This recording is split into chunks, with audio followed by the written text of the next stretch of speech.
Welcome to the Seller Roundtable e-commerce coaching and business strategies with Andy Arnott and Amy Wees.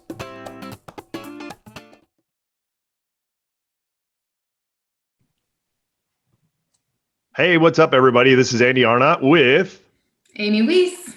And this is Seller Roundtable number 75. And we are with Rob Horenstein today. Rob, I hope I got that right. I forgot to check this time. I usually ask the guest beforehand so I don't butcher your name.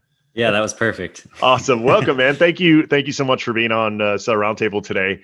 And you're going to give our audience kind of something really unique, which I'm excited to see, which is, how to expand into Amazon international marketplaces.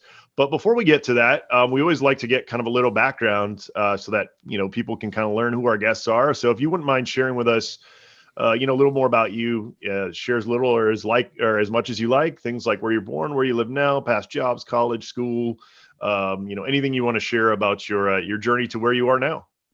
Absolutely. Yeah. Thanks so much for having me today. I'm really looking forward to this. A little bit about my background. I actually got started in e-commerce about almost exactly 1 year ago. This week, actually, was when I started my e-commerce journey.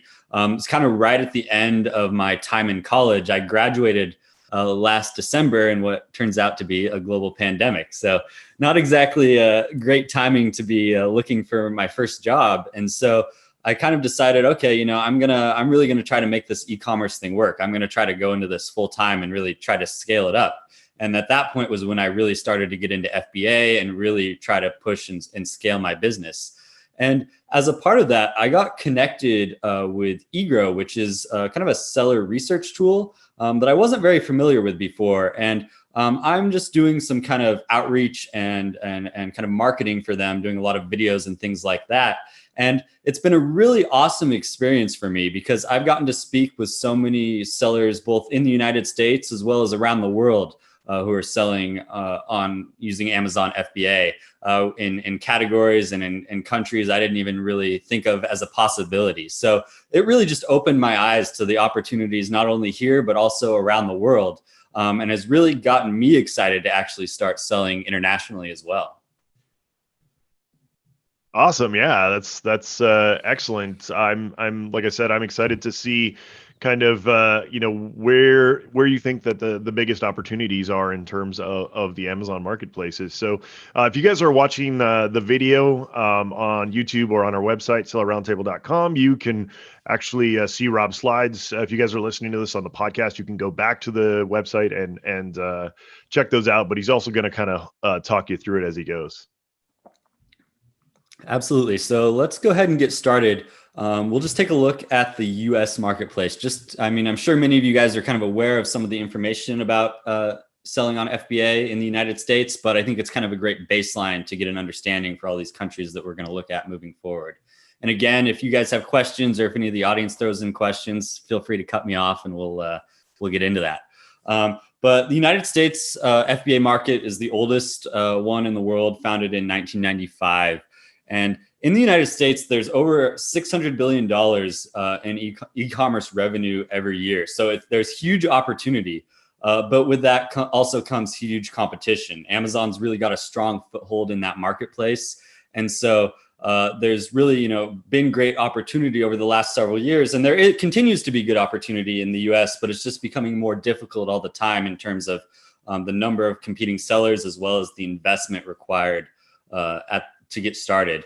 You'll see I've kind of come up with my own little metrics here at the bottom of the screen. And for those listening, I'll just kind of make sure to read them off as well. But in terms of market size, competition, and investment, those are kind of the three main factors that we're going to be looking at across all these marketplaces. I give the United States a 5 out of 5 for all three of these metrics. So it's a huge marketplace. Obviously, like I said, it's the biggest. Very strong competition, and there's also quite a bit of investment required to get started.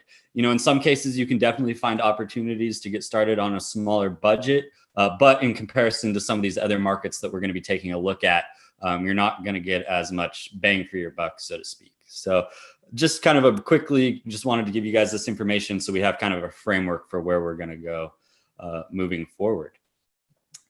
Let's see. So the next marketplace, and probably one of the other most popular marketplaces, is the United Kingdom, and that's also where we see a lot of opportunity these days. It is a very old marketplace, over 20 years old, founded in 1998, and there's $142 billion of market share to go around in the e-commerce market. Amazon holds about 30% of that market share, give or take. And half of Amazon's 40 plus EU fulfillment centers are in the UK. So this is actually a pretty centralized hub for Amazon and for FBA throughout all of Europe. So definitely kind of like an interesting and possibly a good first option when first expanding into Europe. I think that's so interesting, Rob, because, UK in terms of where it's geographically located in Europe is kind of outside of what you would consider Central Europe. So it's really interesting to me that, over 20 of the FCs are in the UK. And so I'm interested to see how the UK's market share compares with like Germany and Italy and Spain. Absolutely, yeah, and we're about to jump into those countries as well. And I think historically this has always been a really strong point for Amazon, but with more recent events like Brexit and things like that, where it's maybe shifting the economy of Europe as a whole a little bit. I'd certainly expect to see a little bit of that investment in infrastructure within the UK, maybe switch to other countries, whether it be Germany, the Netherlands, France, or whatever that those countries might be. So yeah, that's a great point that historically this has been really strong for Amazon, probably, definitely the second most, established successful market, however you want to describe it. But that's not necessarily going to be the case moving forward. I'd say overall niches are a little bit less saturated than the United States, but competition can still be very fierce depending on the category you're looking at. And overall kind of the market size and investment, it all just falls slightly below the US marketplace. As you brought up, Germany's kind of the next marketplace we can jump into. Also founded in 1998, same day as the UK marketplace. It didn't take off quite as well as the UK market, at least initially. The growth wasn't quite there in the early days. Currently sitting around $73 billion in revenue each year, and Amazon holds 27% of that market share. But as of the last couple of years, Germany is actually starting to grow much faster than the UK in terms of increase in revenue each year. And it's also one of the most profitable marketplaces throughout all of Europe. So Germany is definitely kind of like an interesting market to keep your eye on. UK has kind of been the dominant marketplace in Europe over the last several years. But in my opinion, at least, Germany is really kind of that up and coming marketplace that has the best chance to really overtake the UK. The one kind of issue or maybe reason that Germany hasn't kind of met expectations, at least compared to the UK so far, is the language barrier. And that's something to kind of keep in mind throughout all of these marketplaces. In countries where English isn't the predominant language, yes, you do see many people that do speak English, especially in business, but Amazon does require you to be able to offer seller support in the country's native language. So, if that's something that you can do yourself, that gives you a huge leg up on any other maybe US or Chinese-based competition that's trying to get into the market. Alternatively, if you don't have that language knowledge, you can certainly outsource that and bring someone in that can help you with that. So Rob, just something I just wanted to jump in real quick and point this out too. A lot of people don't realize is the other reason why I think you're spot on with Germany really expanding and growing and being a dominant marketplace is Germany is a huge manufacturing hub in the EU. So you can actually source products from Germany and sell them in Germany, contact a manufacturer in Germany, source the product there, then they literally deliver it to the fulfillment centers in Germany and pretty hands off, very similar to, what you can do in the US or, from China direct to the US, where it's fairly easy to spin up products. Not only that, but German products are really well known for being quality products. So just wanted to throw that out there. Absolutely. Yeah. Thank you. That's a great point. And also just kind of going back to what we were talking about on the last slide, but that Frankfurt and Germany in particular is kind of becoming a central business hub for Germany, very easy to ship products to, very easy to travel through when trying to get to the rest of Europe, especially with kind of the changes going on in the UK. So yeah, certainly a potential big up and coming marketplace. And then again, not quite as saturated as the UK. So definitely excellent opportunities in certain niches that aren't as saturated maybe as the UK or especially as in the United States. So overall, yeah, a very interesting marketplace to kind of keep an eye on. Moving forward, we'll kind of, I think, continue through Europe here. The French market was founded actually a little bit after the United Kingdom and Germany, founded in 2000, and currently sits at $46 billion in e-commerce revenue each year. And Amazon holds 18% of this market share. So certainly not quite as dominant as in Germany and in the UK. The big reason for this is there are other e-commerce companies in France that have really kind of made it tough on Amazon. Amazon's certainly doing a good job, and they're definitely taking the lead. But there is a lot of competition that has been able to hold on. And forgive me, I was looking at the list earlier of the names of the competition, and I don't speak French, so I can't give those to you guys today. But certainly something to keep in mind if you're thinking about getting into Europe is that for whatever reason, Amazon just continues to see that kind of intense competition in France. I think that's really interesting because, here in the US, we think about other channels that we could be selling in, right? Like I sell in Walmart and Wayfair and some other e-commerce channels, Mercury, Etsy, and Andy's gotten into some other ones too. And I guess that's something that none of us really think about when we think about expanding to the EU. And you think 18% of now is that, when we say market share, is that the online, the e-commerce market share, or is that all of retail market share? Yes, that's strictly e-commerce sales. Wow. So there's others that have a larger portion of the e-com market. So if you do have a product that might do especially well in France, you might want to study up on some of the other e-commerce channels, and even, Germany or UK, and see what other opportunities there are, and whether or not you could break into those channels as well. Certainly, yeah, and just in terms of the metrics for this market, we give France kind of a 2 out of 5 for the market size, competition, and investment, and that market size is really more related to Amazon's place in the market, where they're seeing a lot of competition. So with that being said, there is a lot of opportunity because there are so many other competitors. The investment to get started isn't quite as high. So although it's not taking off quite as much as the UK or certainly Germany, this could be a good option or possibility for maybe a brand new seller or someone who's getting started with a bit of a lower budget, because you might not see those huge returns right away, but there's definitely potential for growth, and it's going to be a little bit easier to get into, at least at the beginning. Especially if you speak French. Exactly. Yeah. And you're going to see this on all these slides, but really in places where English isn't the predominant language. So we're talking the UK, Australia, the US, there is going to be that language component. And the big thing too is, it's not in e-commerce. It's not just about whether you speak the language. It's about whether or not you know the keywords in that language, the way people search for something.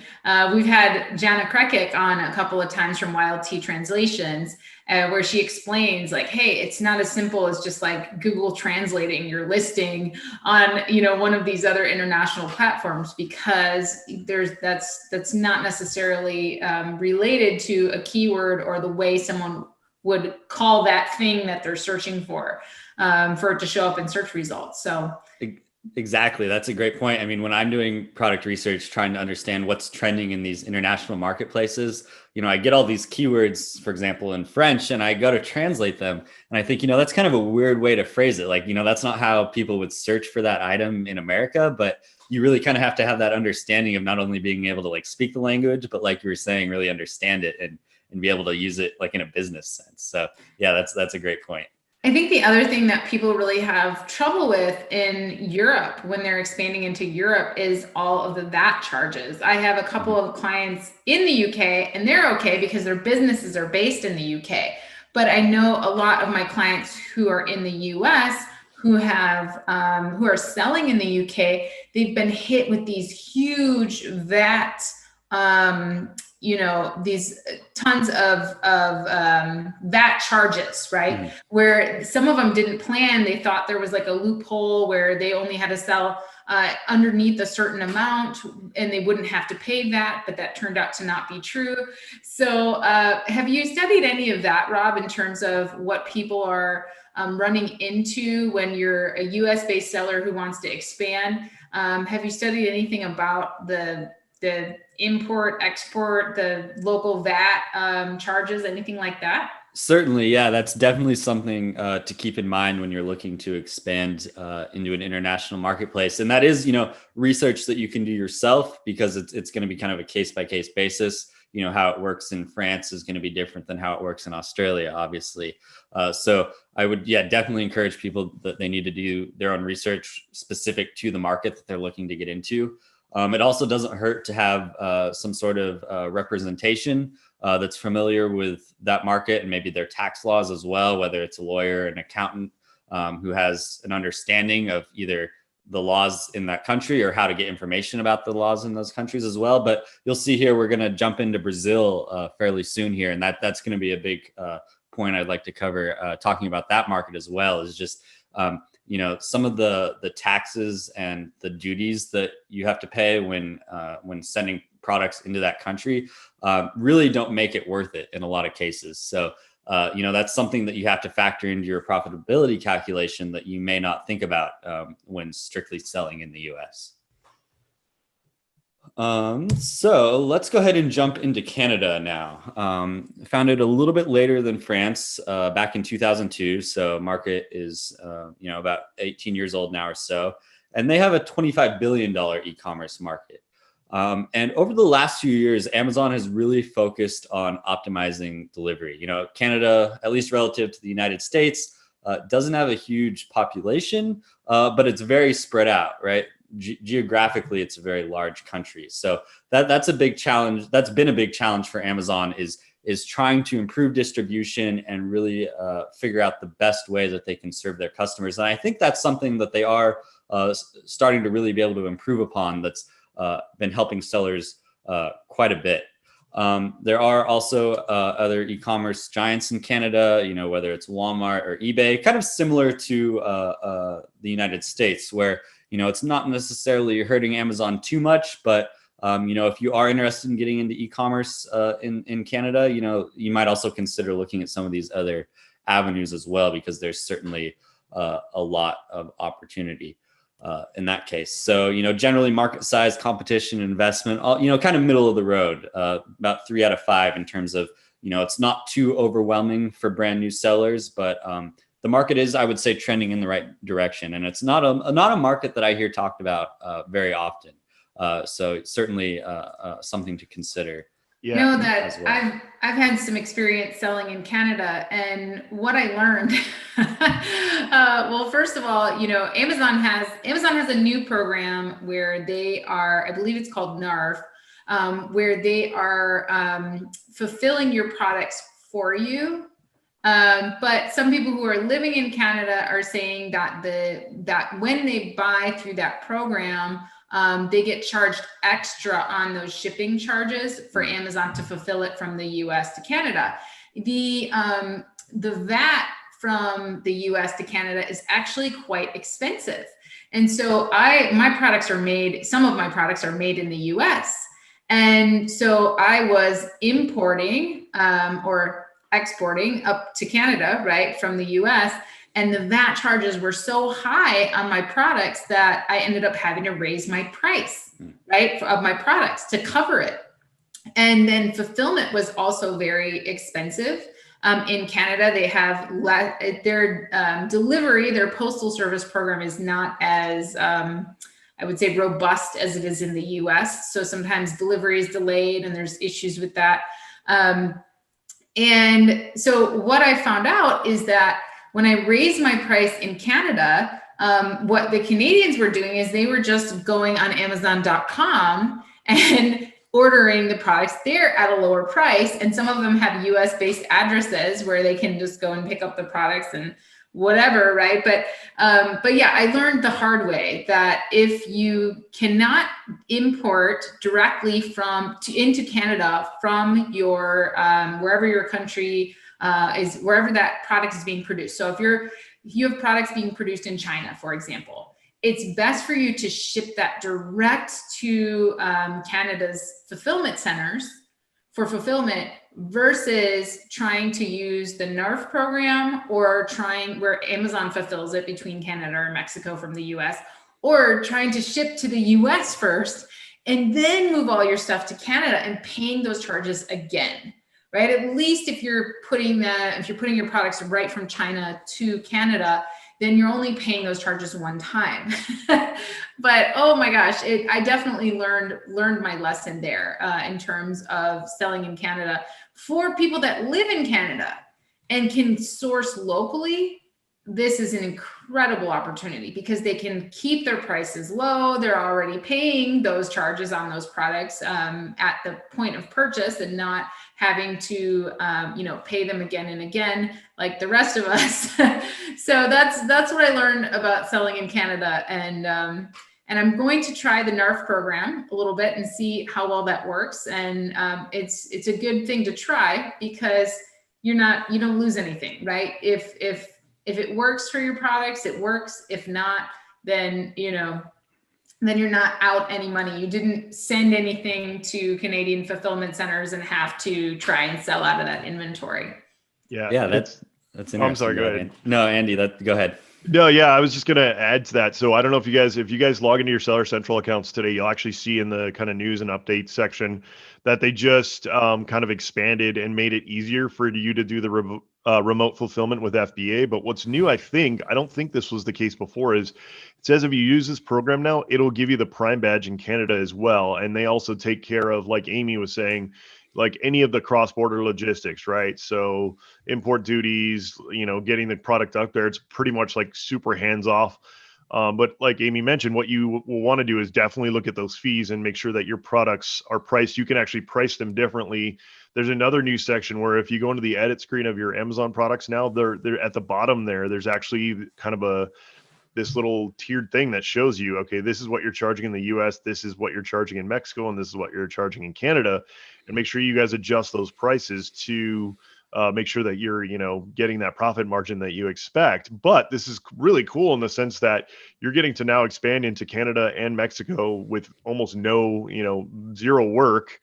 And just a little bit of I think if you have a lot of products, you can upload a spreadsheet and just say, yes, I want, this product to be included.